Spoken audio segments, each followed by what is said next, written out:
नमस्कार, मुंबई आउटलुकमध्ये आपले स्वागत आहे। 12 ऑगस्ट 2025 हा दिवस जागतिक स्तरावर आंतरराष्ट्रीय युवा दिन म्हणून साजरा केला जातो। हा दिवस तरुणांना येणाऱ्या जागतिक समस्यांकडे लक्ष वेधण्यासाठी समर्पित केला आहे। हा एक उपक्रम आहे जो मुलांना महत्त्व देतो आणि आजच्या उदयोन्मुख तरुणांसमोरील आव्हानांना मान्यता देतो। 1965 मध्ये संयुक्त राष्ट्रांच्या महासभेने तरुणांना प्रभावित करणाऱ्या उपक्रमांवर लक्ष केंद्रित करण्यास सुरुवात केली।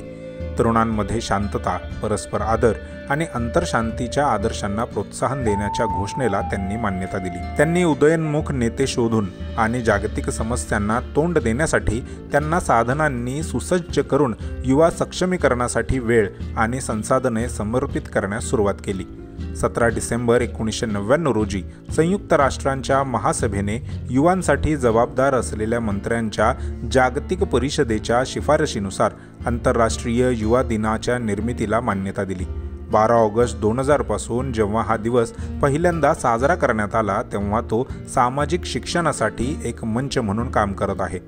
विकसित आणि विकसनशील देशांमध्ये तरुणांमध्ये मानसिक आणि सामाजिक समस्या अधिक सामान्य आहेत, परंतु गरीब देशांमधील तरुणांना काम, शिक्षण आणि आरोग्य सेवा यांसारख्या मूलभूत गरजा परवडत नसल्यामुळे त्यांना जास्त त्रास सहन करावा लागतो। महानगरपालिका, संस्थात्मक आणि संघीय पातळीवर या समस्या आणि आव्हानांवर नियमितपणे चर्चा या दिवशी केली जाते।